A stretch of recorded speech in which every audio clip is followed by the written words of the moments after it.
Hello, everyone, and welcome to our second webinar of the year, organized by the World Bioenergy Association in collaboration with Bioenergy International.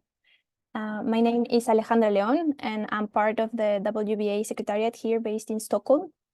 The session today will discuss the future of liquid biofuels, and we have a very interesting lineup of speakers today. But before starting today's session, let me provide a brief introduction about the World Bioenergy Association for those who are not familiar with us yet. The WBA stands as a global industry organization dedicated to support and represent a diverse array of stakeholders within the bioenergy sector. We organize events, publish technical reports, and serve as a global platform for sector engagement. Our mission is clear and is to promote the sustainable development of bioenergy through international advocacy. You can visit our website for more information about our activities and relevant news. And talking about news, we're happy to say that for the organization of these webinars, we collaborate with our official magazine, Bioenergy International, which is a bioenergy trade publication and media platform. Within our network, our members include bioenergy-related associations, research institutions, private companies, along the entire biomass-to-energy value chain across the globe. Here is a snapshot of our current members. And for those who are interested in joining our community, remember that membership offers several benefits, including opportunities to participate as speakers in bioenergy-related events, like this one, join the WBA delegations, access to member-exclusive publications, involvement in working groups, support for advocacy efforts promoting sustainable bioenergy at all levels, and additionally, members also get a complimentary subscription to Bioenergy International magazine. So, returning to today's session, remember this is the second webinar of our spring series. We have one more session scheduled for June 25th. And additionally, we are happy to share that we're planning to launch an India-focused webinar series with 3 more webinars in the upcoming months. And information and details for registration can be found on our website and soon in our social media channels. Now, before starting, you can ask questions through the chat option. And remember that the recording of this webinar and the presentations will be available for you once the session is finished. You will get an email once everything is available. And now, without further ado, I leave the floor to our moderator today, WBA Executive Director, Biofuels Kumamuro, to start the session. Thank you. Perfect. Thank you so much, Alejandra, for the introduction about the association. And from my side, good morning, good afternoon, good evening to all the registrants who have joined this session, the webinar on the future of liquid biofuels. I'm happy to report that we've done probably more than 10 to 15 webinars in the recent past. And this is the webinar which is having the highest number of registrations, actually 50% more than we've ever had, which shows significant interest in the subject on liquid biofuels. And to share the perspectives on the biofuel developments, whether it's in Europe and around the world, we have gathered together an expert group of speakers. Just a brief introduction about the speakers. We'll have first presentation from the International Energy Agency, Jeremy Moorhouse, and IEA has been doing an excellent work in research and at providing support to policymakers on not just on biofuels, but every different aspects of bioenergy. So we are happy to have IEA set the scene at the start. Then we've got a Probi from Indonesia. I've met them in Jakarta in September. Indonesia, I believe, has the highest blending mandate, national blending mandate, I think, at B35, and they've been doing excellent work on biodiesel and bioethanol. So we'll be happy to hear from the industry association there. And then we move to Europe, closer to home, where we are based here in Stockholm.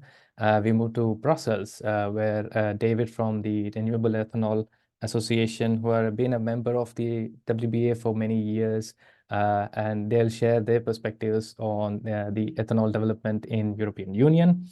And finally, we move on to ATWOS, which I'm very happy to say that they're one of our recent new members of our association.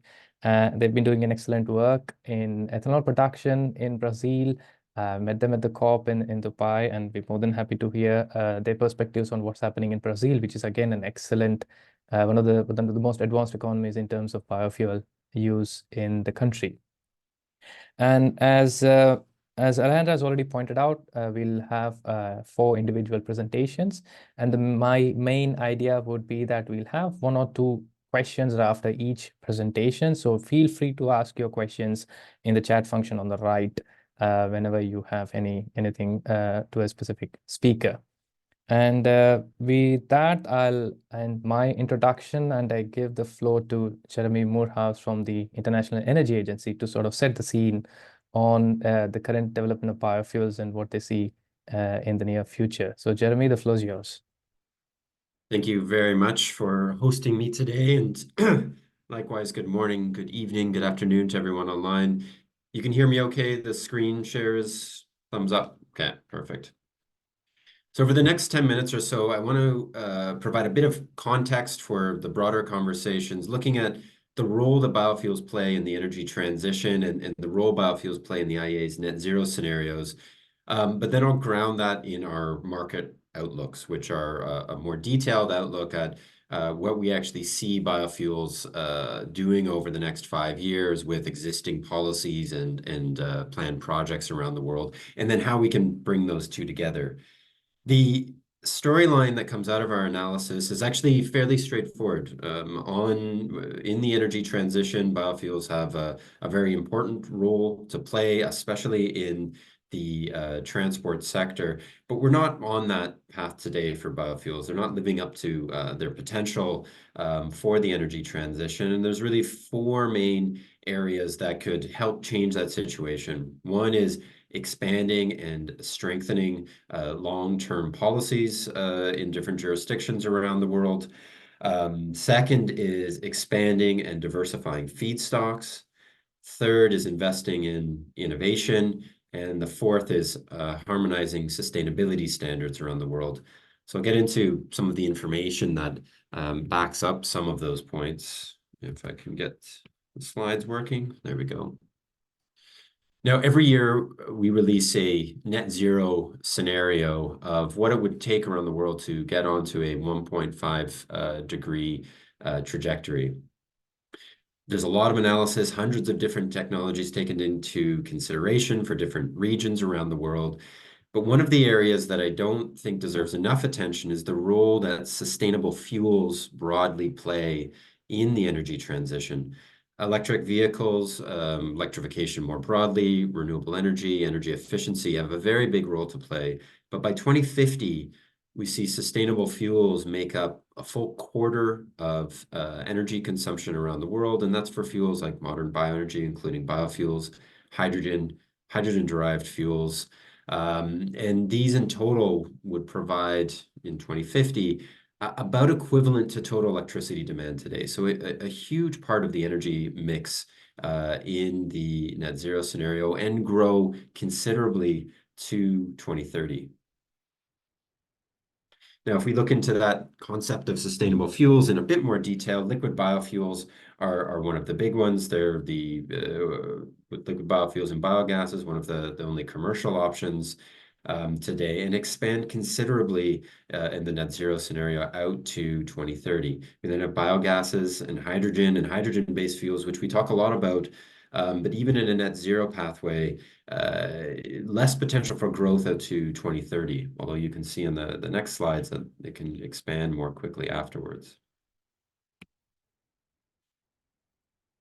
Now, biofuels have a critical role to play in all transport segments. And before I start going through this, remember, these are global numbers. Every country has its own pathway in different mixes of technologies. And this is, if you added up all those different global pathways, what would happen globally?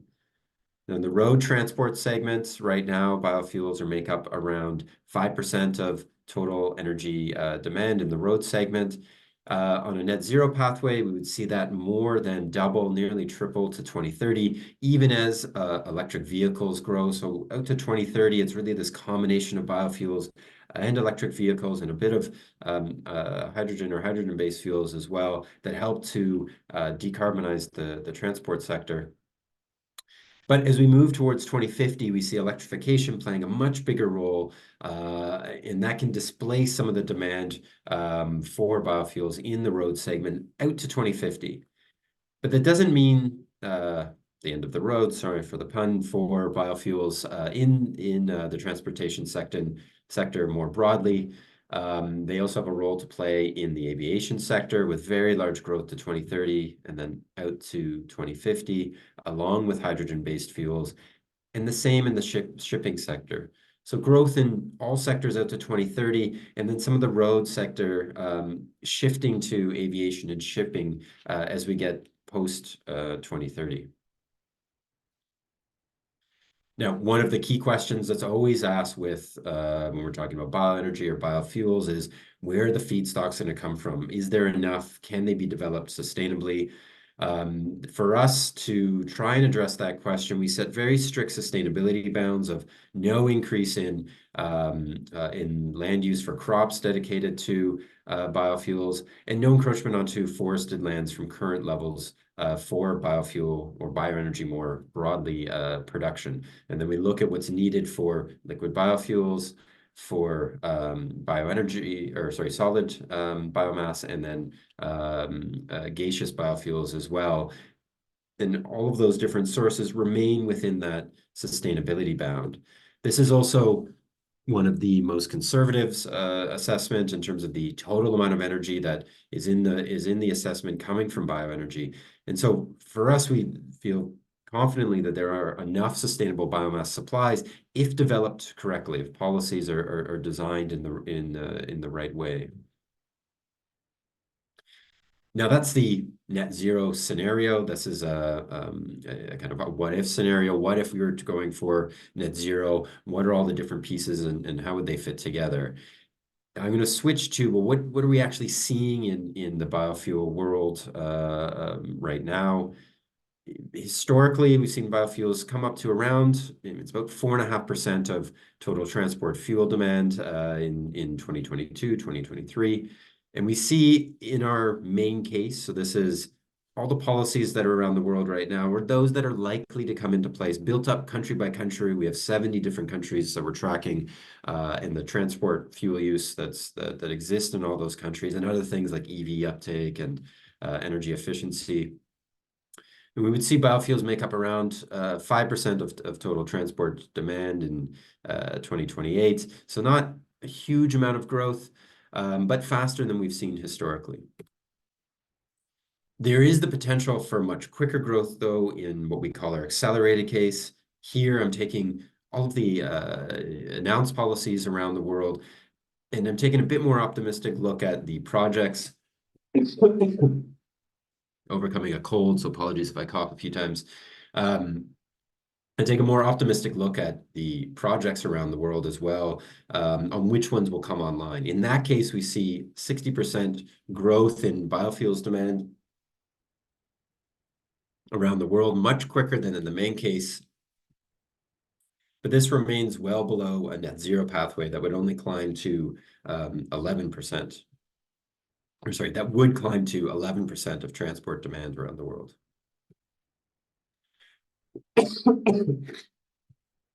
Sorry. We're seeing very different growth in different parts of the world as well. In Europe and Southeast Asia, the share of biofuels within the transport mix is remaining fairly steady. Even though there's growth in biofuel demand, it's staying around the same level of that share. In Europe, we have stronger policies coming into place with the Renewable Energy Directive, but we actually see a decline in gasoline and diesel demand over the forecast period. So that reduces the amount of growth a little bit. In North America, very significant growth potential, especially for renewable diesel and biojet fuel. But a slight decline in ethanol, and this is really driven by a decline in gasoline demand, especially in the United States, which uses quite a bit of ethanol. In Latin America, a lot of growth potential. stronger policies in across Latin American countries, especially in Brazil, which we'll hear more about. And also significant growth in gasoline and diesel demand in that region. Asia Pacific, I already mentioned. Likewise, we'll hear from Indonesia, one of the key drivers of growth in this region, along with India as well. So a number of countries with stronger policies coming into place, but they kind of just keep up with growth in gasoline and diesel demand in those regions. Another very interesting point is the growth of biojet fuel around the world.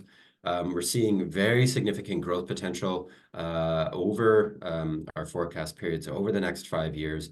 In this main case, policies that are in place are likely to come in place.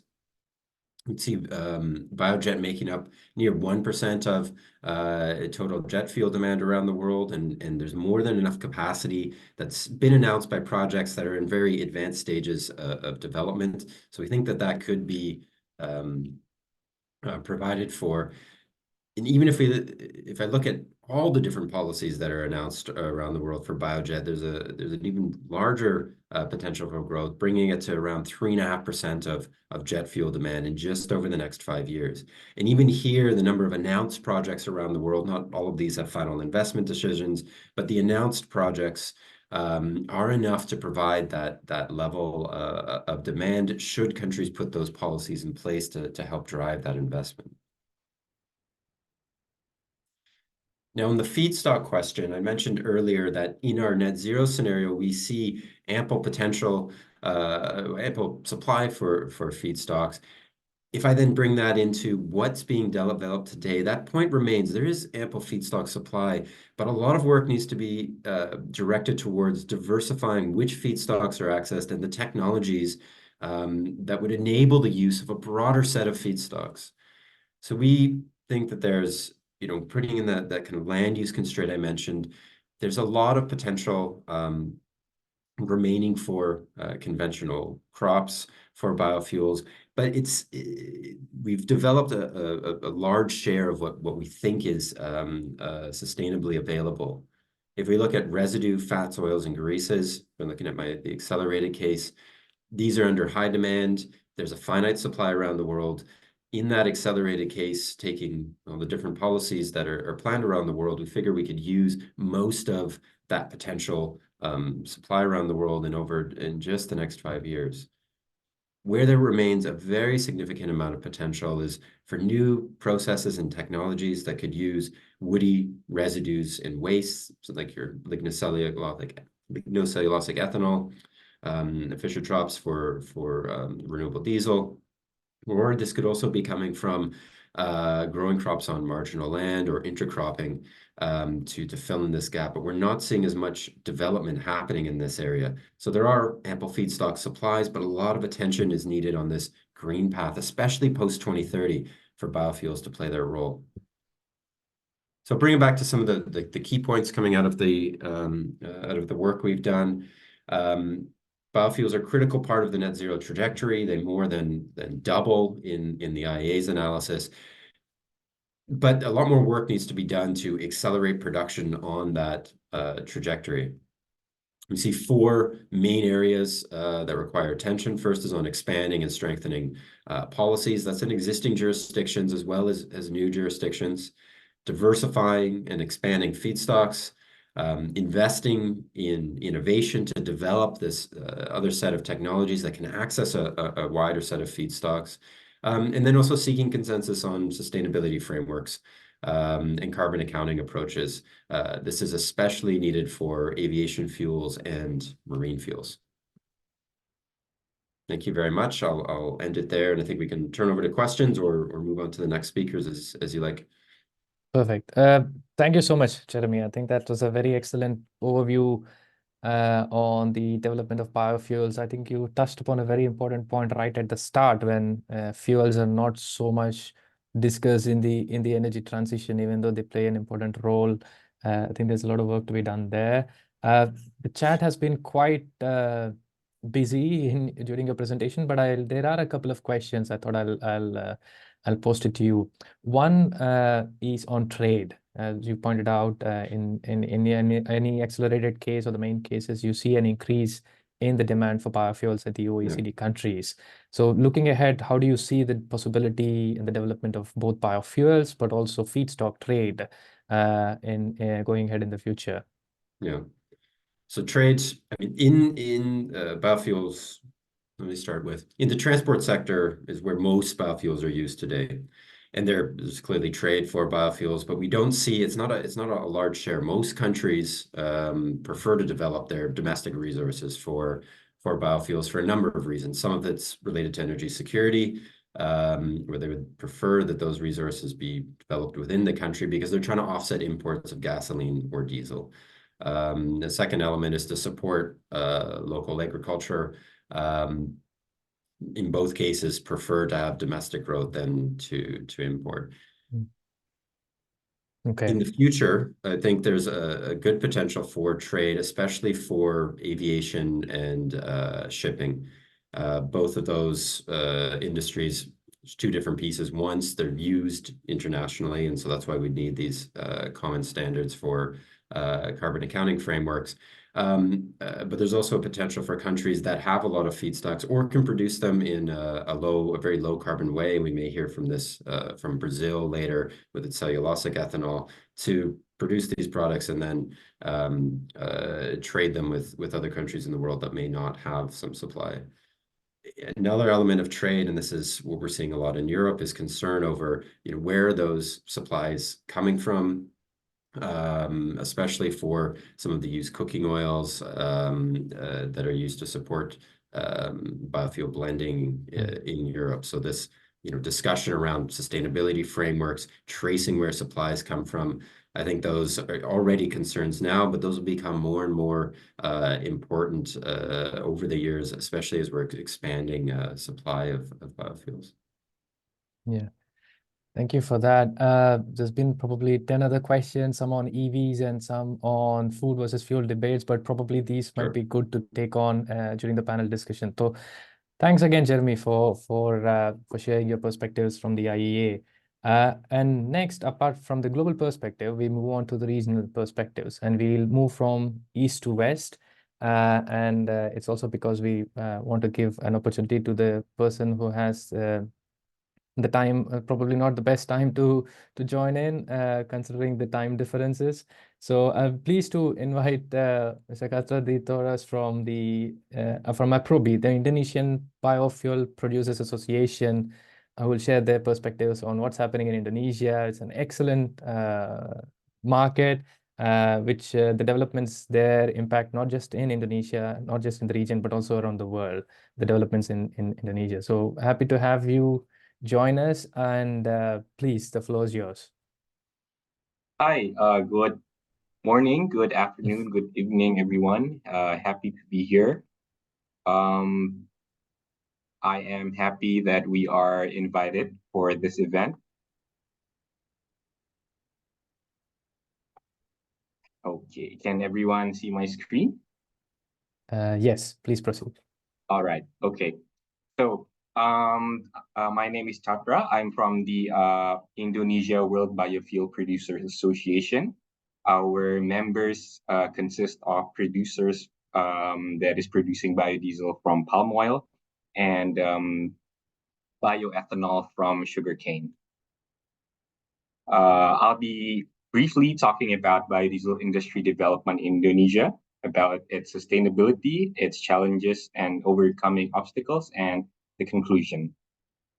So, as mentioned before, the biodiesel production in the world has increased, especially in Asia Pacific, where Indonesia is one of the biggest producer of biodiesel. So, as we can see in this table, the production capacity of biodiesel in Indonesia keeps increasing from 2011 until now. So currently we have about 17.6 million kiloliters of production capacity. The target consumption in 2023 is around 13 million kiloliters, and we've absorbed about 12.2 million kiloliters of biodiesel. So in 2024, I think the number will be around 13 million kiloliters as well. This is a map of the Indonesia's biodiesel producers. So as we can see, it's quite all over the place to make the logistics better. Our total capacity is about 20 million kiloliters, but some of the plants are not actively producing. The active producers is currently all supplying to the gas oil producers and importers. Now talking about the feedstock, in 2023, Indonesia produced about 54 million tons of palm oil, and biodiesel is taking about 10 to 11 million tons of CPO. As we can see from that number, the food versus energy security is actually, we handled that quite well. We still have a lot of palm oil left, even if there is an increase in demand of biodiesel. And now we'll be talking about the sustainability of the program. So in Indonesia, there is a rule about not opening any more of palm plantations. We've also made our own palm oil sustainability standard in Indonesia. And most of the palm oil producers have followed this government program. A lot of producers in Indonesia now have ISCC as well. So Indonesia is trying to develop more environmentally friendly biofuel program. In terms of emission reduction in Indonesia in 2022, it's calculated that we saved around 27.9 million tons of CO2 equivalent. And in 2023, we predict that the saving will be around 33.7 million tons of CO2 equivalent emission reduction. In 2023, we haven't got the exact numbers yet, but this is the projected number given by the government. This program also creates an energy security for Indonesia. So Indonesia is a net importer of fuel oil. And because of this biodiesel program, we can save on imports. Currently, for biodiesel, which is solar, it's called in Indonesia, we have not imported any more diesel fuels except for some areas which are not able to use biodiesel because of the lower temperature. On the social and economy impact, the biofuel program in Indonesia, especially for the palm oil biodiesel, we help to stabilize the price of palm fruit. So as we can see, when the B30 program kicks in, and we can see the increase of price during the B35 program. So we help the small farmers to increase incomes, and we also give jobs to farmers. So the government calculates that because of the biofuel program, we give jobs to further 1.6 million families.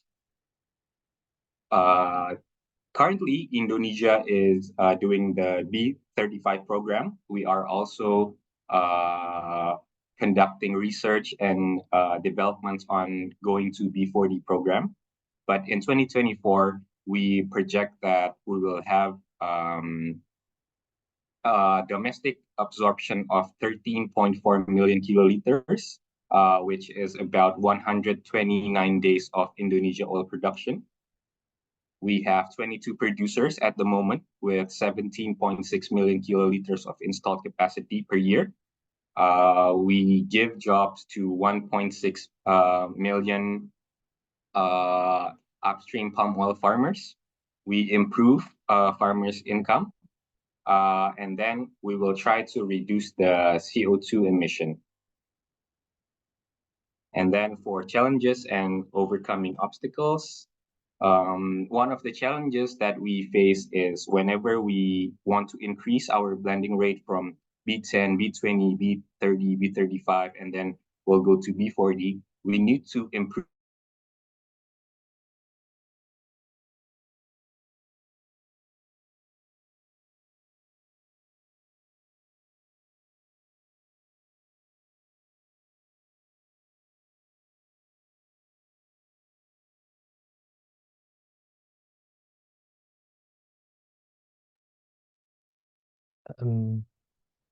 I'm not sure if others are having the same problem, but I think there seems to be an issue with the audio.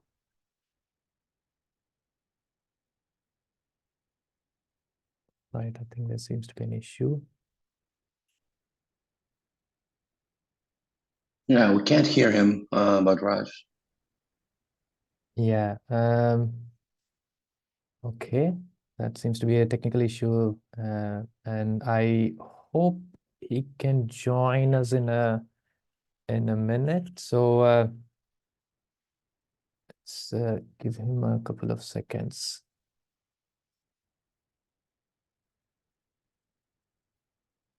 But maybe in between, we could have a couple of questions. Maybe Jeremy, if you're still here. Still here. Oh yeah, thanks. Sorry to put you on the spot in No, it's between, fine. but there was a question on maritime fuels. Any update on that? Yeah. So Sorry, I seem to get cut off. there we go. Oh yeah, he's back. Sorry, we come back to you, Jeremy. Okay, can I No continue? problem. Yes, All right. please continue. Sure. Yeah, Okay, we lost you so here. I Yeah. was talking about the handling and storage. Biodiesel from palm oil is a bit different from fuel oil, where biodiesel from palm oil tend to absorb moisture. That's why our customers need to have very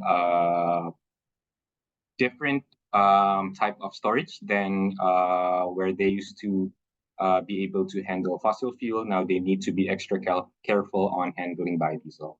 So price is also uh, is a double-edged sword because sometimes palm oil biodiesel is cheaper than fuel oil, and sometimes it's the other way around. So we have this thing called the palm oil fund, where every time we export palm oil products, we need to pay a levy, and that levy will pay for the substitution of price between biodiesel and fuel oil. That's why the Indonesian biofuel program can work.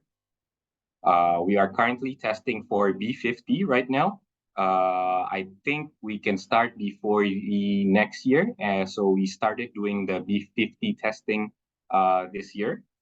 There are also trade barriers for exporting our products. Currently, we are having trouble exporting to the EU and the US, but the government has been taking very aggressive stance on this. So we are at the WTO right now to fight for our right to export our products.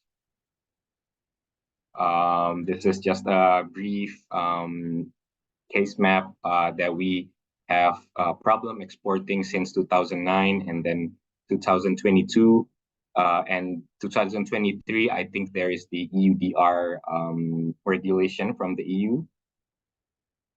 For product development, other than biodiesel, we are trying to increase our blending rate from B35 to B40 and B50. And then there are also the bioethanol program. The government this year is they want to try bioethanol that is blended with gasoline. So currently in Indonesia, the program is E5. We are also trying to develop biojet fuel. I think this biojet fuel is also from palm oil, and we've tried it on several commercial planes, and The result is very good. The only problem is its price. It's way more expensive than normal jet fuel price. So we're trying to also experiment with other feedstocks as cellulose, algae, and other type of feedstocks. But currently, the best one that we have right here in Indonesia is palm oil and sugar canes. And for the conclusion, the biofuel industry in Indonesia managed to survive because there are synergies between the government, the customers, the producers, and everyone else. We all made it together, and hopefully in the coming years, we'll be able to increase our branding rate and strive to reach the net zero emission. And in Indonesia, even though we try to reduce emissions, we reduce imports, but the main thing that the Indonesian government wants to do is to ensure the well-being of our upstream farmers, because they are the small peoples that we are trying to help. So maybe that's about it for me. I'd be happy if there is any questions that I can answer. Thank you. Perfect. Thank you. Thank you so much for sharing your perspectives from Indonesia and joining us in so late as well. I mean, you touched upon some very critical points. One on sustainability, which is a question which keeps coming up for the biofuel sector. But also thanks for highlighting the socio-economic impacts. Those are some things that are usually either forgotten or neglected when we talk of the biofuel sector.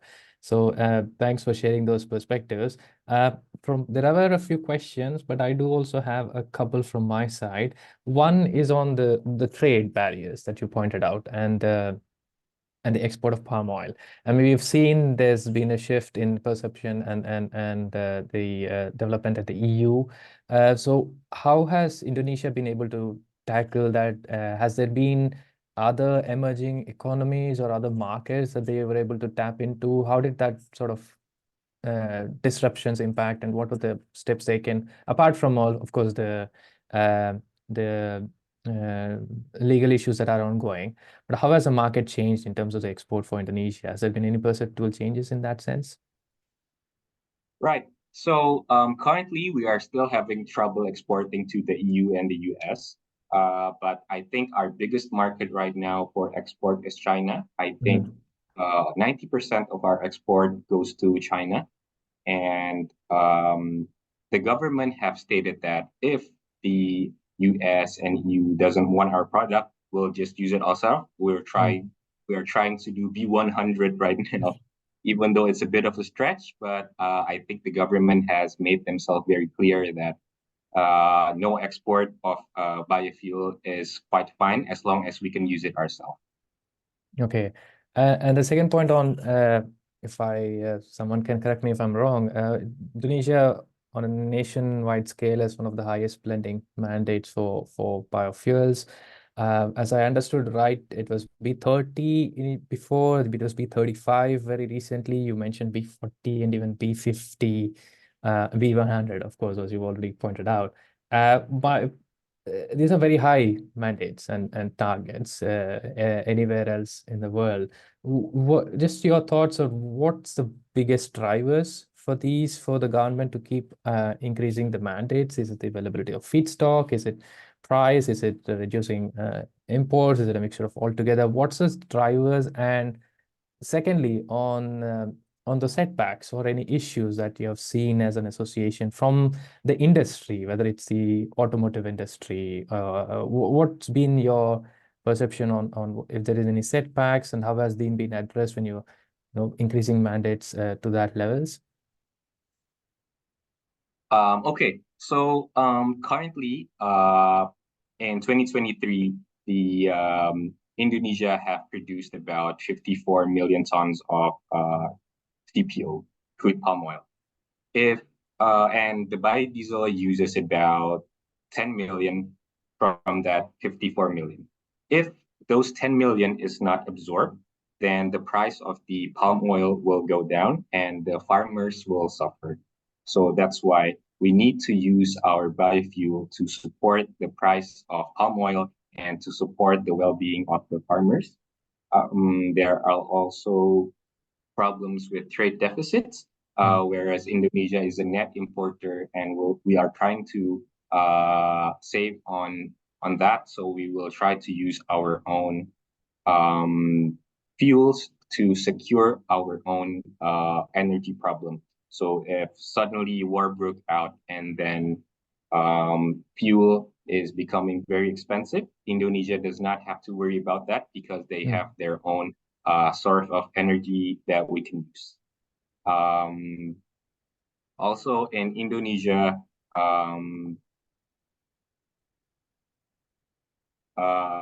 we are also focused on reducing emission. I think for Indonesia, the best way to reduce our emission is using biodiesel. It's tested.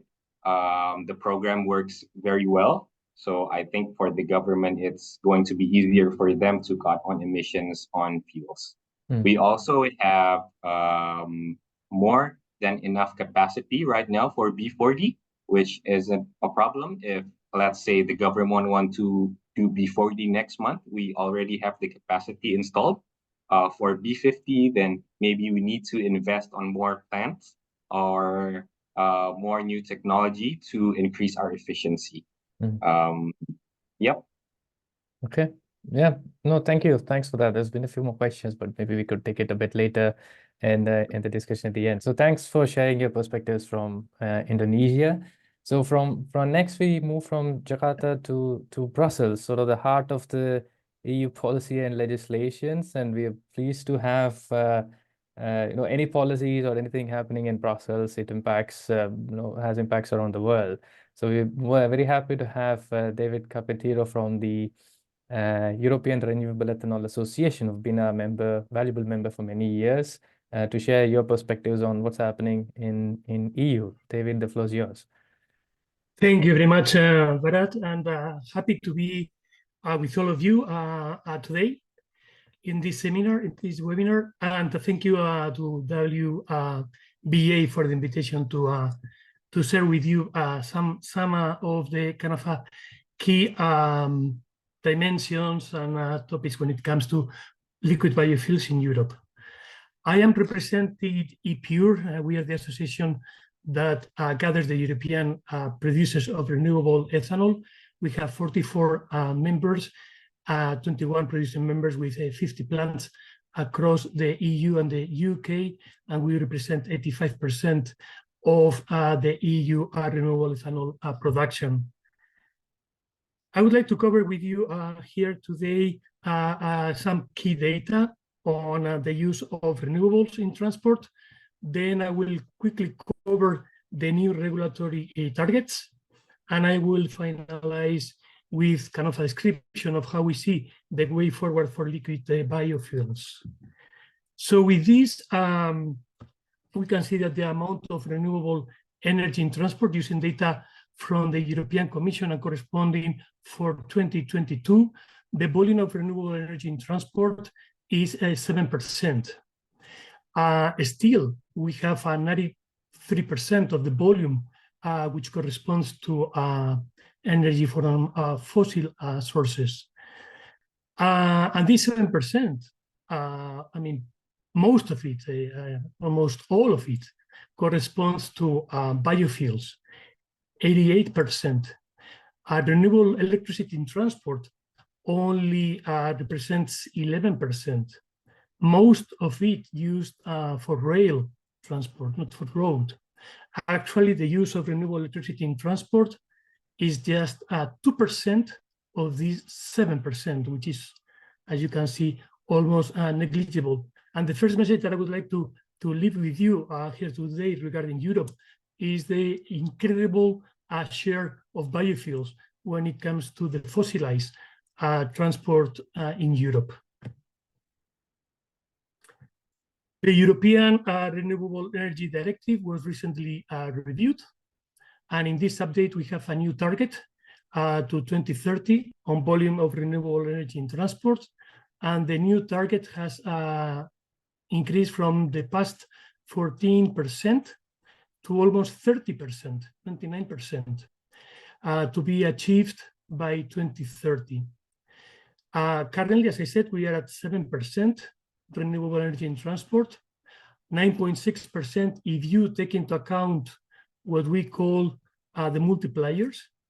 Multipliers is an accounting trick we use here in Europe by the European Commission, in which if you use certain feedstocks, you double count, triple count, or even quadruple count.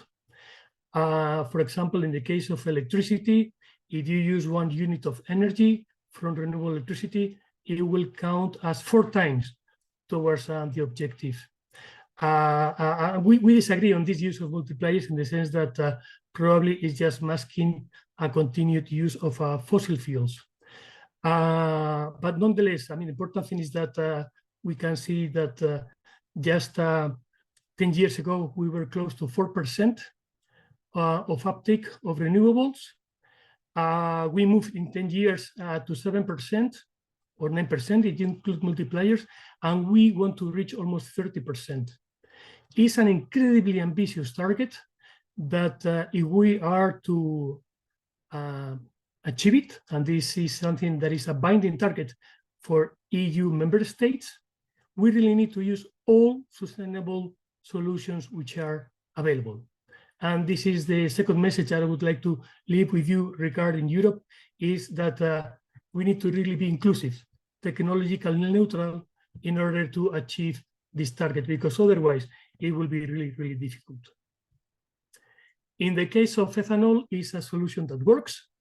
It's a solution that actually is offering GHG savings compared to fossil fuel of 78%. As you can see how European producers of renewable ethanol have been increasing these GHG emission savings. 10 years ago, we were close to 50%, and in 10 years, we have arrived close to 80%. And this is thanks to continuous investment in improvements, engineering in our 50 biorefineries in Europe, where we have an average level of emissions of 20 grams of equivalent CO2 per megajoule of energy. What is the way ahead? So we see that biofuels should continue to play a key role in defossilizing transport, starting with crop-based biofuels and crop-based ethanol, because they are a solution that offer many benefits. And in this kind of a debate on food versus fuel, it was mentioned before in one of the questions that I saw in the chat. In the case of ethanol in Europe, it only represents 1% of EU agricultural land. And as I said, offer many benefits. First of all, this is income for farmers. Second, the 50 biorefineries in Europe are located in rural areas. And these biorefineries are offering in these rural areas employment of quality. I mean, this is not easy to obtain, no? And this is something that we get with these biorefineries. I'm talking about the social impact as well, the impact on the local economies in rural areas, as Bharat mentioned before. And third, the cost of abatement of CO2 with renewable ethanol, crop-based renewable ethanol, is the lowest. It's the cheapest available solution, but more importantly, offering the highest sustainability, the highest GHG savings. Advanced stocks are crucial because once we reach the cap, the limit which is established for crop-based biofuels, additional volumes arrive from advanced feedstocks, which in Europe, sometimes we have sub-targets for the development of advanced feedstocks, and it's something that will have to continue to grow. But for the moment, as we saw at the beginning, the biggest opportunity to defossilize is provided by crop-based biofuels. When it comes to mobility, road mobility, we see that battery vehicles, which are running with renewable electricity, will have to play an important role.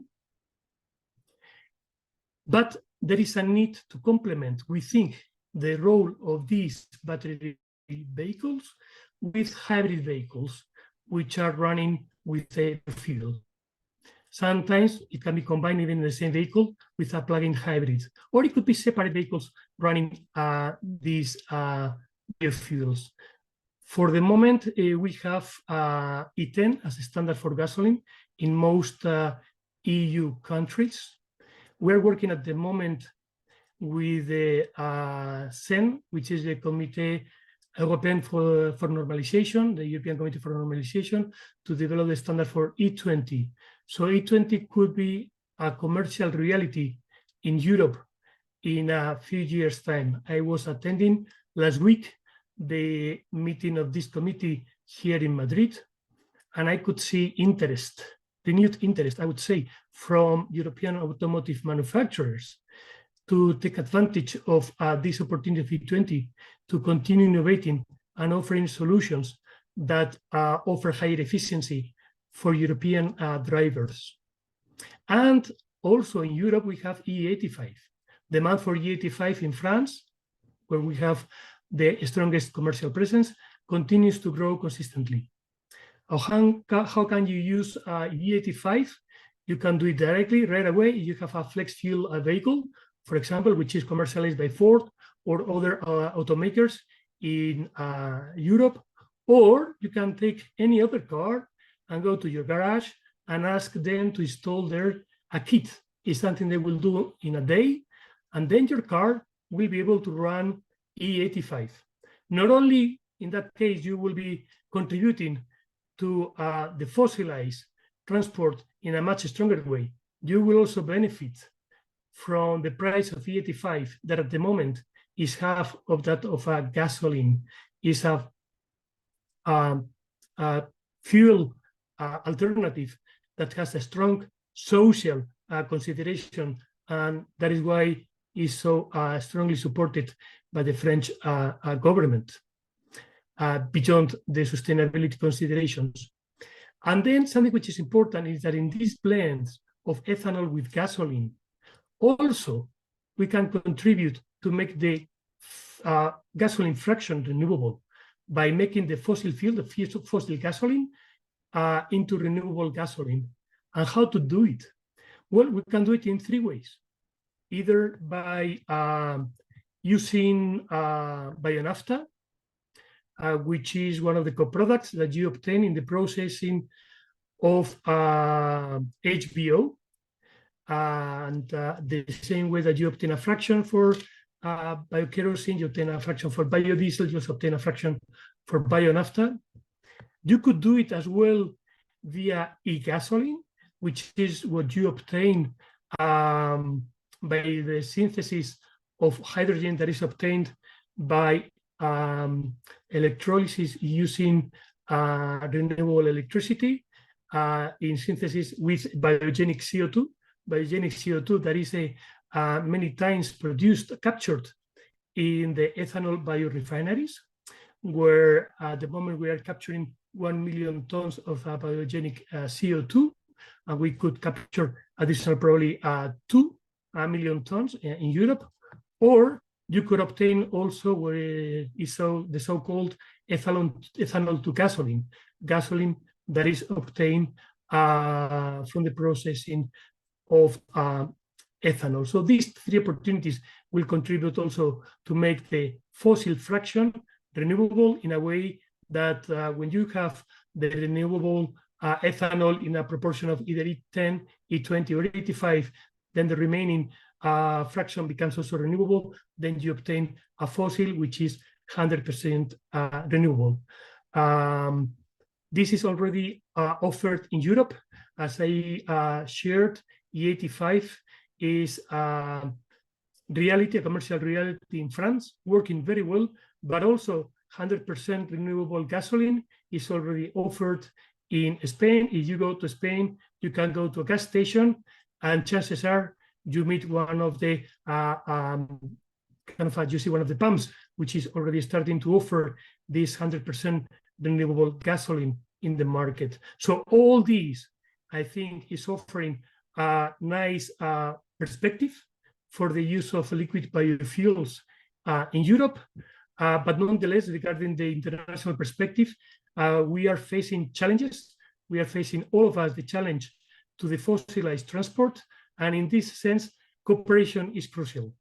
And from the European renewable ethanol producers to offer our willingness to cooperate internationally to contribute to also solve these problems from a more global perspective.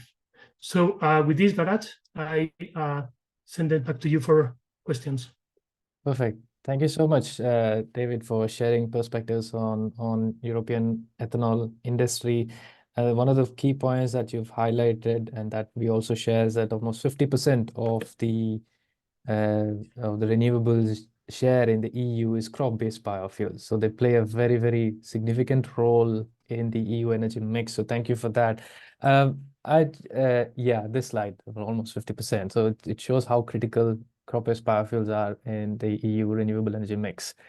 I do have a couple of questions. One is on cellulosic ethanol. You know, that's a question we keep getting quite a bit. And as you saw in the earlier presentations on sort of advanced feedstock and their role, any perspectives on what's happening at the EU level on cellulosic ethanol development? We've been tracking a couple of projects in Italy and in Romania, but there seem to be some hurdles. What's your perspective on that? That's a great question, Bharat. So the availability of cereal straw seems to be very, very strong. And many studies point to wide availability of cereal straw. But I mean, availability is one thing. And then you also need to take into account both collectability and processability. So sometimes we can get really excited on potential available volumes of feedstock, but the reality is that you cannot forget neither collectability, neither processability. Collectability is a factor, so if you have plants to use cellulosic ethanol, probably you need to think on smaller plants closer to those places where you have ample availability of this in order to facilitate this collectability. But the reality is that processability is also a challenge. And the two cases that you mentioned in Europe, one of them unfortunately closed a few months ago, the one placed in Romania. I don't have the detail on the one in Italy, but I mean, it seems it's difficult. And this processability is not easy. You are talking about feedstock that is very heterogeneous, difficult to process with efficiency. I mean, it takes time to run, to build an ethanol plant and to run it with high efficiency. It takes time, a lot of engineering, a lot of fine tuning. It takes probably a couple of years to reach this kind of cruise speed. And when you have the complexities regarding the processability of such an heterogeneous material as a cereal straw, I mean, you see people trying, but you understand that, I mean, at some moment they stop running these plants. Yeah, agreed. That's what we see as well. Just another point on, when talk about ethanol industry, they've been facing some challenges, at least in terms of policies and regulations at the EU level, the more impact on focus on EVs and others. But two sort of markets or sectors, one alcohol to jet for SAF production, and as you pointed out, carbon dioxide capture and whether it's for use or for storage. We see, for example, the Inflation Reduction Act in the US, which incentivizes CO2 capture, and we see there's a lot of interest from the ethanol sector to drive the uptake of CO2 and some incentives for them. In Europe, when you look at alcohol to jet and carbon dioxide capture, what sort of is your perspectives from as an industry association? As the industry sort of positive, do they look at these as, additional benefits for them to explore for their plants? Yeah, that's a great question, Brad. So I think A to J, I mean, what we hear from those really close to it is that it has a great future and is offering a great potential. Alcohol to jet is going to be a strong complement to HEFA. and probably will grow to very, very strong volumes. And there is something specific when it comes to European regulation and alcohol to jet, is that Refuel EU Aviation, which is the regulation that basically defines the regulatory framework for these, is discriminating crop-based biofuels. So if I said that producing kind of advanced is needed, but it's also limited because of the limitation on feedstocks, at some moment you wonder if we are not limiting ourselves on the opportunity for Europe to offer alcohol to jet if we do not open these to first generation biofuels, which are the ones that I said that are offering an income for farmers. Those biorefineries are creating rural employment, actually is presenting the lower cost, and interestingly enough, they are offering the highest sustainability. So why restricting this access to these feedstocks? Actually, it's good to have crops which are multi-purpose, because this is all contributing to resilience and to autonomy. I mean, in Europe now we are talking about a lot about resilience, and if you have a demand which is contributing to generate a higher supply of grain, I think that's good news, because this is a decision that you can take every year, how you use this crop. You can use it for biofuels, and in seasonal crisis, you can decide for other uses. So this flexibility is a strong contribution for the resilience of Europe, which is something that we are talking a lot now. And I don't think we should limit in Europe to only advance, which is good, which is important. They should still be there, probably with sub-targets, but at least as a transition, some volumes of multi-purpose crops also to produce A to J, because it's very promising. Europe should not lose this flight, not to say this train, this flight, which is going to be very important. And I hope that the European Commission in the next mandate will reconsider this. It's not working. There is concern on aviation operators, and I think we should take a more rational approach to this. Yeah, excellent. No, thank you. I agree with all. And I think, as you pointed out in one of your slides, we need all solutions considering that the challenge that we have. So perfect. Thank you. Thanks for sharing perspectives from the EU. And next we go across the Atlantic to Brazil. And Brazil is an excellent case study on how biofuels have helped the country transition towards renewables, not just in fuels, but also electricity and so on. And we've got Bruno from ATWOS, who have met at the COP in Dubai. Excellent advocacy work that you've been doing and pushing for the case for ethanol in Brazil. And I look forward to hearing more about what you've been doing and how the sector has been growing in Brazil. So Bruno, the floor is yours. Thank you, Brother Raj. Can you guys hear me well? Yes, we can hear you. So I'll do a brief introduction on ATWOS, but I think the key messages here is I think Brazil has done its job in having a very clean energy matrix. 85% of our matrix is renewable, hydro, in both in energy and in transportation. We did a great job on biofuels. We have today available E100 for the fleet. 85% of the light vehicles fleet can use any type of mix of between ethanol and gasoline. We have an obligation to mix in every gasoline that's sold 27.5% of ethanol. So there's no pure gasoline in the country. We have a mandate also for biodiesel. And that has also been put into law, and there's been passing a law now obliging basically the transition, which is called the fuel of the future, the transition from fossil to more renewable. And in that front, we were able to create a market, and we create companies that support that in a vision of a cyclical economy. And I'll talk a little bit about how this the sugarcane ethanol evolved from sugar mills to one of the most potent biofuels producer in the world. We are now starting to have also corn ethanol in the matrix, which makes Brazil the largest producer of ethanol in the world, not the larger exporter because of our strong internal market.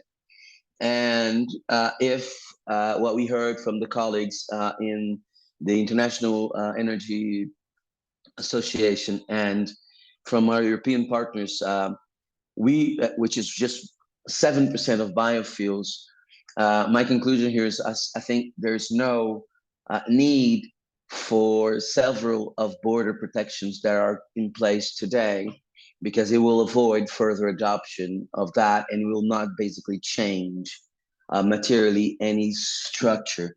But going forward, who's Atvos? So I run Atvos, which is the largest. Can you move one slide for me, please? I run Atvos, which is the largest producers of clean energy in Brazil. We have the capacity of doing 3.3 billion liters of ethanol. We also do 750 metric tons of sugar. And here we can talk about food versus fuel. As you do sugarcane, you also always produce biomass. You always produce ethanol. You always produce sugar. You cannot have one or. So with that biomass, we also produce 4.2 terawatts hour of energy per year. And we reinvest in the economy 290 million of crops. And we impact positively 23 cities in the interior of the country, internalizing development, internalizing income equality. And last, 4.3 billion of CBIOs, which is an incentive for people to use renewable energy. So in that sense, if you buy gasoline, the distribution company needs to buy this type of credit in order to incentivize the production of biofuels. So we have a really amazing system that's inserted. So Atvos is responsible for around 8% of the full production of ethanol in Brazil. The next slide will show how important a company like this is. So Brazil is a big country. So each one of these states, Mato Grosso do Sul, Goiás, and São Paulo, are the size of European countries. We have 8 facilities that employ more than 10,000 people directly and 5,000 people on third parties, and also moving the life around 23 cities. So this is how 8% of the ethanol in Brazil touches the society in a face that when you're dealing with the global south, you need to think about 2 things, not only global warming, but you also need to think about how to develop the global south to better income. And I believe that renewable energy, biofuels, and the production of agricultural and mining goods are something that the world should think about when you look at the global south to support this population that's coming in. So this is Atvos. On the next slide, I'll talk a little bit about, we talked about electrification, right? Electrification is great once you have a rich economy, once you have infrastructure, once you have the ability to do energy distribution. Once you are in a country like Brazil is, that you still have 10% of the households that do not have electric energy, you need to think about how to mendel the use of renewables in transportation. So when you look at ethanol, we do farming and biological assets, we do ethanol production plants, we do fuel distribution. You use the same gas stations that uses for gas. We use the same cars that can put gasoline or not. So the infrastructure investment that's needed to decarbonize, and our carbon intensity in the industry today is around 25. And once you go further in the circular economy, which we're going to talk about, biomethane, you actually go negative. So even burning that fuel in the end of the day. So in a day that this can be a form of carbon capture structure. Once you look at the EV pathway, you need to generate clean energy. If you don't have a clean energy base, you need to generate clean energy solutions. Then you have to put transmission lines. Then you have to put distribution substations. And then you have to put the EV charging stations, which is a huge amount of investment, as you see, in countries that could need trillions of dollars to just update the investments. And investments in an ethanol way of sugarcane or other, or corn, for example, which are, I would say, utility scale crops. You can do both. You can do food, sugar, and you can do DDGS. You can do fuel, and you can do biomass. So this is amazing for a circular economy. And then you can use all this money that you see that's needed for infrastructure to put for schools, for hospitals, and to increase the infrastructure of the really needed countries where in the global south there's still need. So this is our view once we talk about the Brazilian ethanol market and why did we go that way and why did Brazil do their job. And once you talk about land, we only use 10% of the arable land in Brazil. 90% is still degraded land. So we could basically triple the production of biofuels in the country without chopping one tree out. The thing about forestry in the country has to do with illegal wood trafficking. And guess what? Brazil does not use wood to build houses. Basically, the North Atlantic does that. So what we say is, if we put a lot of barriers to import wood and no barriers to import clean fuel, I think we do an amazing job of getting more clean fuel in and increasing deforestation, which is something that everybody should do that. On the next slide, we basically see how important the ethanol value chain is. Today, what you see in orange here is from the sugarcane, you do grinding and treatment, you can do sugar or you can do ethanol. And then using filter cake and bagasse, you basically burn that bagasse and you use vapor and you do electricity for the process. And then you could do second generation ethanol like some of our partners in this market does. You can sell dry yeast for protein and you can sell potentially carbon credits and the fuel substitution thing. And from the ethanol, you could do catalytic processes to do basically three things that are already utility scale. SAF in the alcohol to jet, and our European colleague just said this would be an amazing substitute and complement for HEFA. Green hydrogen, as you have renewable energy, and green green hydrogen, and you do green plastics because the ethanol can substitute naphtha in the ethylene production in plastics.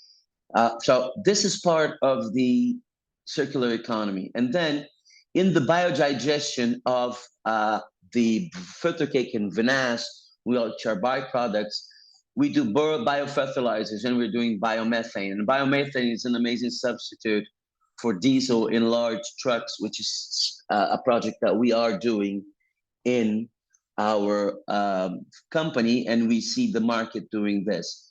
So once you do this, we're basically taking carbon out of the chain. So we substitute biomethane, diesel for biomethane. We substitute ethanol for gasoline.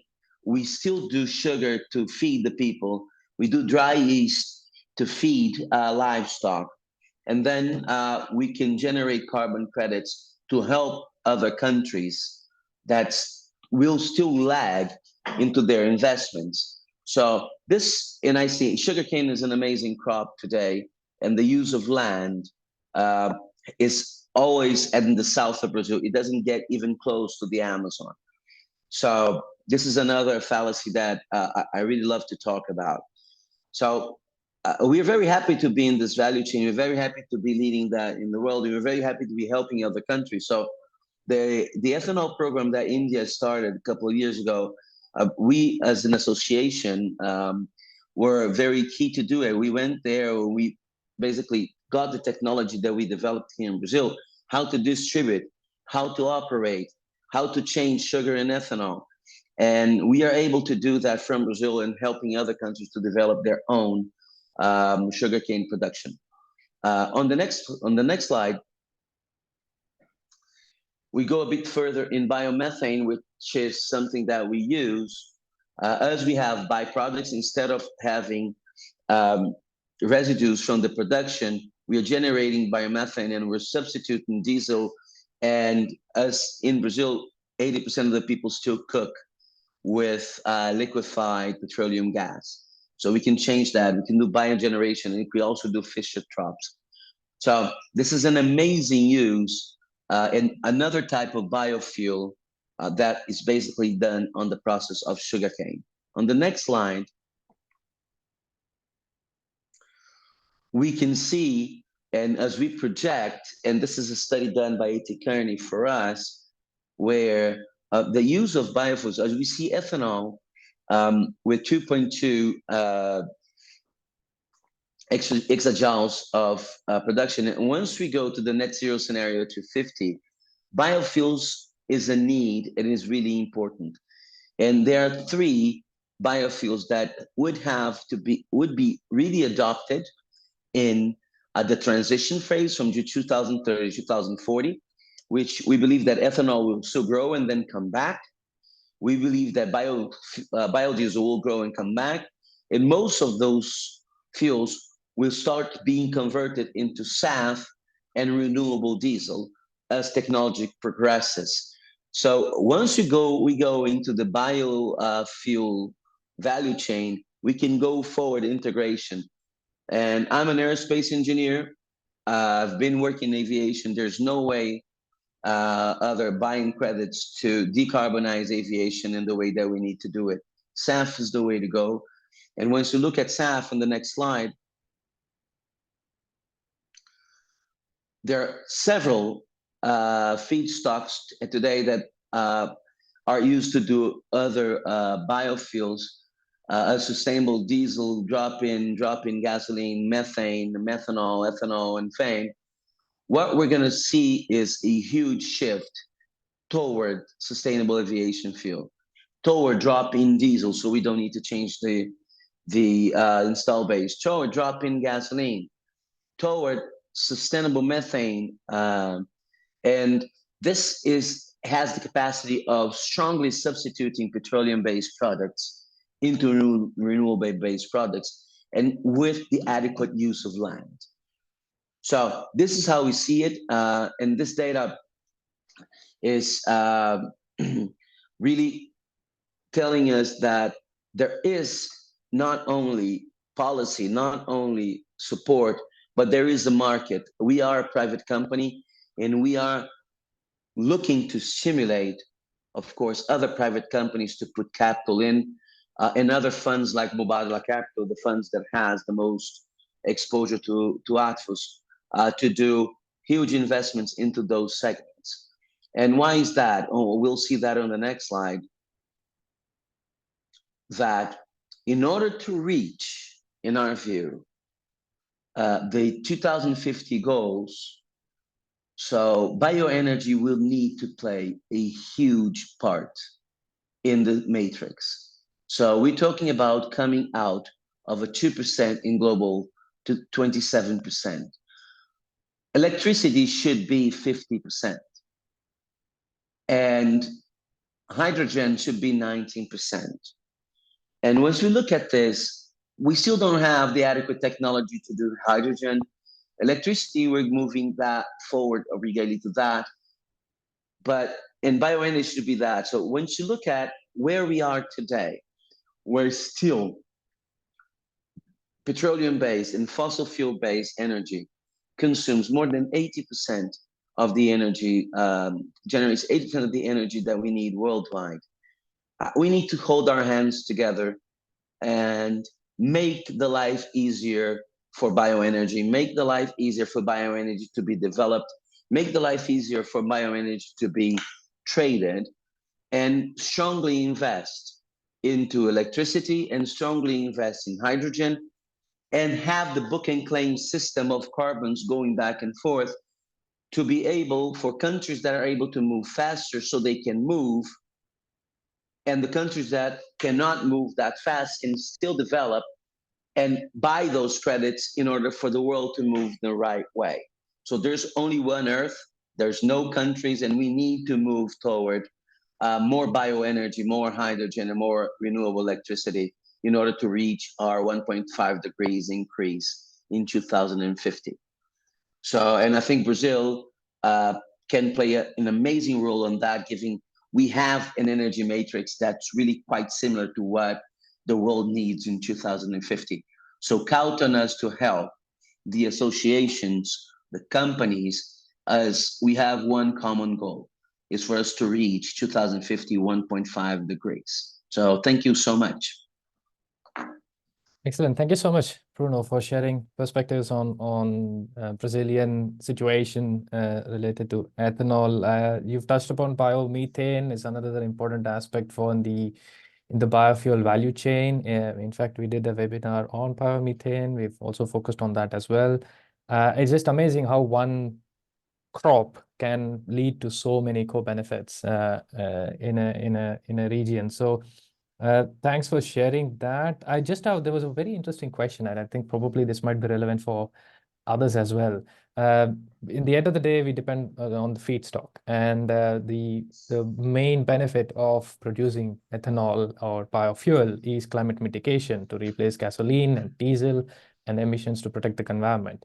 But what would happen in the situations where the impacts of climate change are leading to challenges with the feedstock? For example, drought situations in certain regions, the significant impacts of climate change. How can we make sure that we can be a little bit more resilient to manage these impacts of climate change? At the end of the day, we are trying to mitigate the climate change with the production of biofuel. So how can we make the feedstock more resilient? What steps are there? Any issues that you've faced recently? Is there something that we could do? So I can tackle that. We operate 500,000 hectares of land. So I think one thing that's important is to think about biofuels and agriculture as a industrial business in that sense. So having large productivities, having large companies, you invest a lot in technology.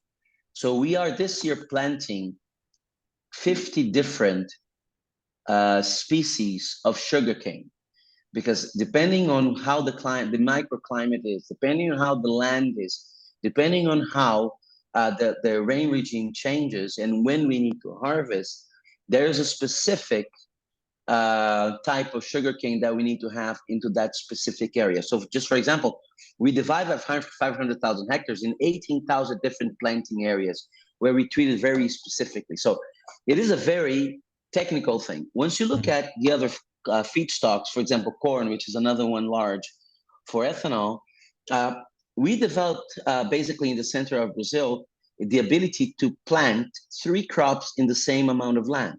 So we plant soybeans, we then plant corn, and then we plant cotton. So that allows you, for the same amount of land, to triple production and mitigate, because climates, you have changes in climates, but the climate change year over year, it's more drastic. So what we're basically able to do is to have a stabler production, even though you have in certain areas and in certain places in the country, climates go back and forth. That's why I have 500,000 hectares. But the production is quite stable. And once we invest in technology, you have small growth. And you have to have more adequate use of land. One example that also we do is every time we need to change crop, we change sugarcane every 6 years. We plant soybeans. So we're able to use this land to do several things. And as more ample you have that, the better it is. The problem happens with climate change when you have a small farm, 20, 30 hectare, which you are subject to that microclimate. And in that sense, if you lose everything, you don't have anywhere to compensate. So the policies, and when we talk about other countries, is the policies that you need to have is a type of cooperative system where you don't gain a lot when your climate's good, but you don't lose everything when your climate loses. And then you operate as you are operating a big farm like we do. This is one of the mitigating factors, for example. Perfect. If you can stop sharing the slides, maybe if the other speakers or other panelists have some inputs on that, just to broaden, we do have a few more minutes before the end of the webinar. The topic on feedstock diversification. We see this, from the typical palm to biodiesel or sugarcane to ethanol. We're starting looking at a huge variety of feedstock, huge variety of species in a particular feedstocks as well.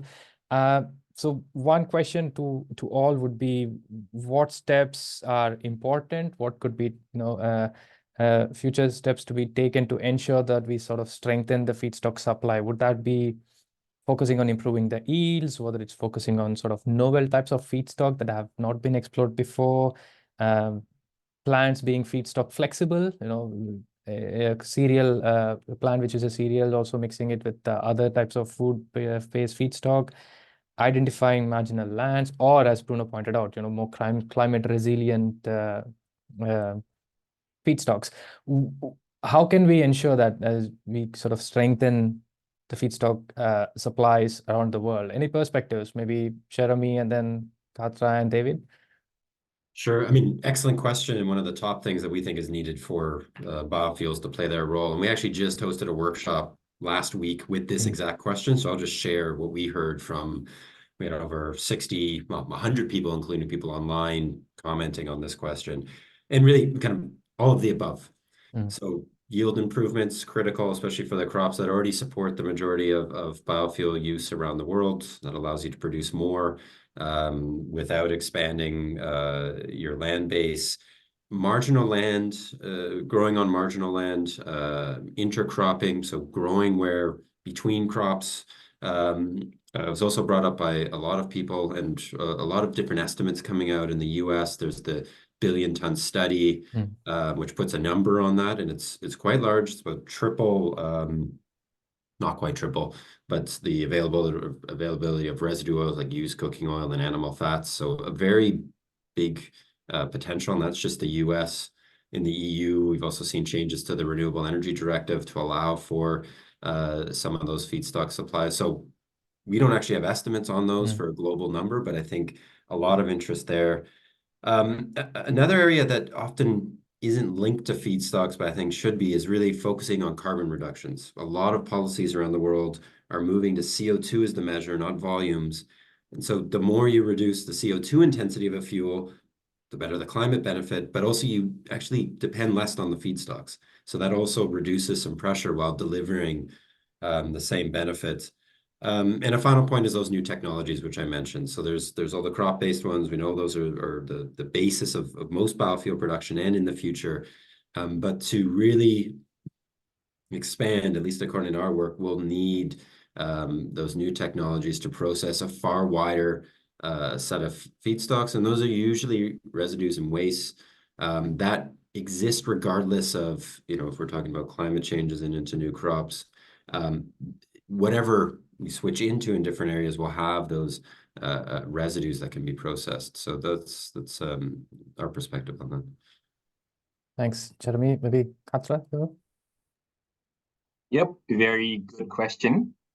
Indonesia is very, the policy is very palm oil sided. So maybe in Indonesia, what we've done is we've researched on better seeds. So the crop is more resilient. And then we've also experimented with a lot of marginal plants that we can use. But the problem is still the price is very expensive. So the producers are now finding ways how to use waste such as fatty matter and using new or better technology such as glycerolysis to use fatty matter, and maybe to use even the really waste products so we can use better feedstocks. But overall, I think for palm oil, so far since this program has started, we've never seen that we aren't able to buy feedstocks from all the farmers. Maybe that's it for me. Yeah. Thanks. Thanks. David? Yeah, no, great point, Brad. In Europe, we mostly use half of the feedstock we use currently is maize. A fourth is a common wheat of the low quality, and then the rest is a mix of sugary solutions and other feedstocks, including Annex 9 feedstocks. And probably we can increase a biomass production. We are not increasing yields in general in Europe, so probably this is an opportunity. I don't know if we are making use of all the potential offered by new technologies. So this could be something to explore. And indeed, we are talking a lot about marginal land and cover crops.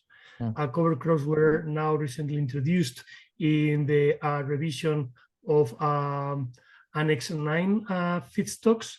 And but the funny thing with cover crops is that a cover crop in a rotation doesn't get to the final stage of fructification. But you need to get to fructification to be able to use sometimes the grain. So that's some of the things that probably will have to be clarified. But yeah, indeed, cover crops is something that is on the table, and it will have a positive impact on biodiversity. It will contribute to higher agricultural sustainability and to make agriculture better in general in Europe. So that's good news. Marginal land, we are using already a lot of marginal land.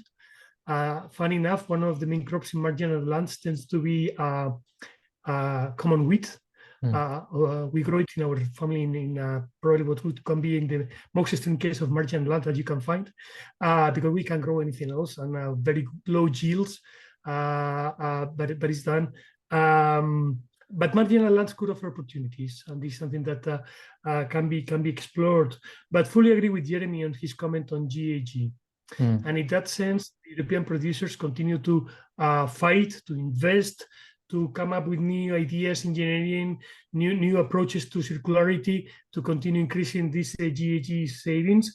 At the moment, as I mentioned earlier, we are at 78% in average.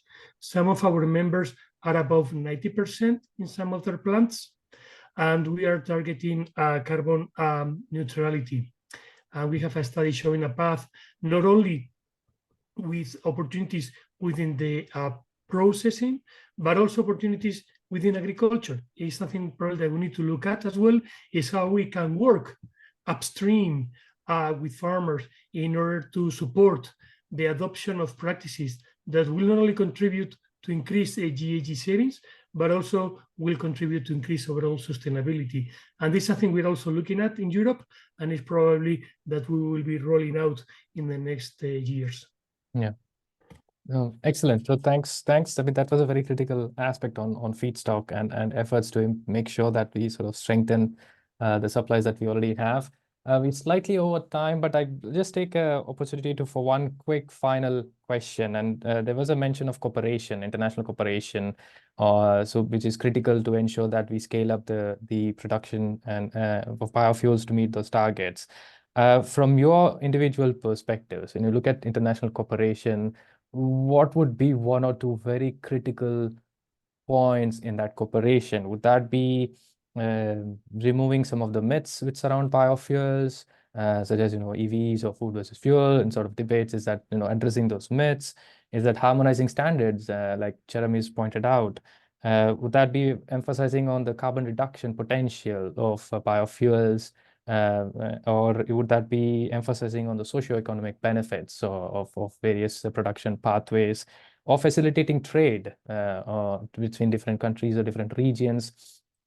If we talk of an international cooperation or collaboration, one or two very critical aspects from your side which should be focused on to ensure that we sort of scale up biofuels around the world.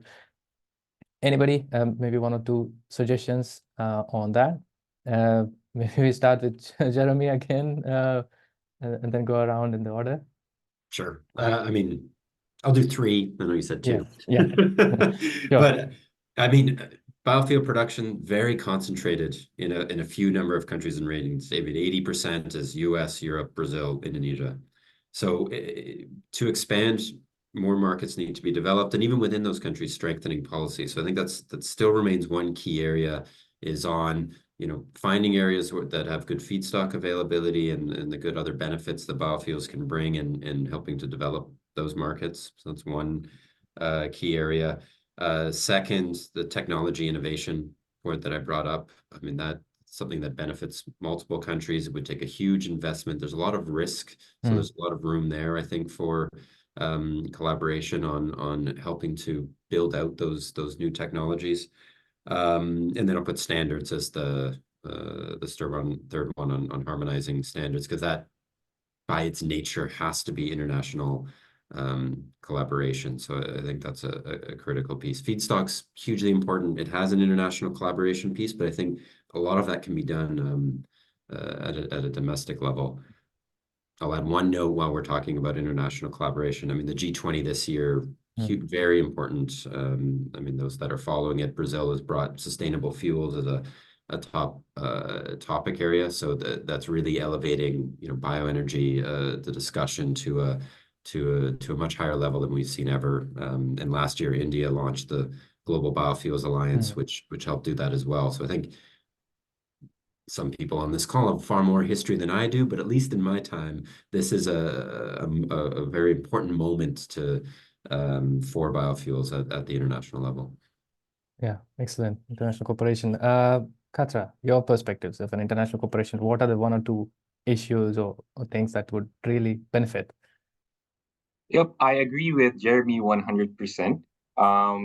We need to have maybe one set of standards that everyone can follow. For example, in Indonesia right now, our government is meeting with the EU in Geneva, I think this week or the week after, to discuss about standards that the EU is putting. So, for example, land use change and stuff like that, they are discussing that G2G. So if we have standards that we can all use, it's going to be better for international trade. And maybe another point would be the technology. We in Indonesia, we have fatty acid methyl ester, and then now there's HVO. So the technology keeps changing. It's going better and better. Maybe if governments can collaborate together on this technology that is very expensive, maybe do a joint research together, and maybe you can find what feedstock works best where and stuff like that. Thanks. Excellent. Thank you. David? Yeah, indeed, I would also concur on the policy front. I think that's crucial. G7, G20, COP discussions as well. We need to be present. We need to have this discussion. We need to engage different views and discuss together. We are sharing the problem, how we can work together to also build solutions that work. And that's a great opportunity ahead. And I agree with Jeremy, the timing is getting ripe to really have profound discussions that bring long-lasting approaches here. And linked to this also the regulatory cooperation. I don't think it helps when we see regulations that diverge in different world regions. I think we need to ensure strong coherence in regulatory approaches around the world. And linked to these, I would say we have also an opportunity to cooperate in having a common dialogue with key stakeholders that we have in the automotive space, in the maritime space, in the aviation space. I think there are very big players which are taking now investment decisions, R&D budget decisions now that will define the future in 10 years. So I think it's important that we show them that there is certainty. Because if they don't see certainty when it comes to feedstocks, to supply, to sustainability, it will be hard for them to drive those R&D decisions in a way that is also consistent with what we are defending.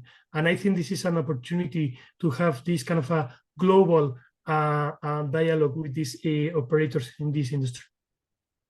Perfect. Thank you, David. Bruno, any couple of points or key points on international cooperation. What would benefit? We can't hear you. Maybe I think maybe your Bluetooth is connected to a different device, or Can you hear me? yes. Okay. I took off the.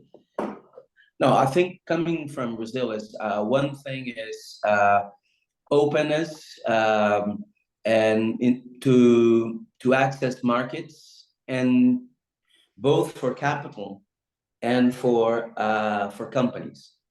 I think we have companies that have the ability to invest, and having the policy together with that, we can have the faster adoption of certain biofuels. And the third is, I think, international cooperation to singular standards. And I think, for example, the IATA and Corsia have been doing a great job of making sure that the SAF complies with the certain standards. We just hope that the feedstock of origin of SAF is not another issue for us to access markets, because in the end of the day, we should be thinking about competing against fossil fuels and fossil fuel-based products. So my ideal world is if we could have free trade of biofuels as we have of oil. Once we do that, I think the world could be in much more peace, and it would be, the distribution of income could be in other countries, mainly in the global south. Excellent. Thank you. Thank you so much for sharing your perspectives. I think the touch point on G7 and G20, I think there will be something from the G7 soon on biofuels. I think biofuels are now moving on to the next level. And now I've got a list of tasks as well to follow up on. So thank you so much for sharing your perspectives. And we are at the end of the webinar. Just a couple more minutes. Thank you to the speakers, first of all. Jeremy, Katra, David, and Bruno, for sharing your perspectives, for taking time off your schedule to share what's happening around the world. Thank you to Bioenergy International, one of our partners who helped promote and support us in the conference. Thank you all to those who've registered to the event and those who've stayed on and shared your questions and so on with the speakers. And also, we don't do it alone. We have a wonderful team. So thanks to Alejandra and also Lizia, who's our comms person, who've done an excellent job in putting this whole thing together. The presentations and the recording will be sent to all the people who registered after the event. And I hope you all enjoyed a very good global outlook on biofuels. And if you're interested in this, if you want to support it, join us. Whether if it's the global outlook, join the World Bioenergy Association. If it's European, join EPURE. If it's Indonesian, join a PROBI. Because we as associations, we play a critical role in pushing for advocacy for biofuels. So thank you all for joining us. I hope we see you again in our upcoming events, and wish you all the best wherever you are. So thank you so much. Goodbye. Thank you. Bye. Thank you. Bye-bye.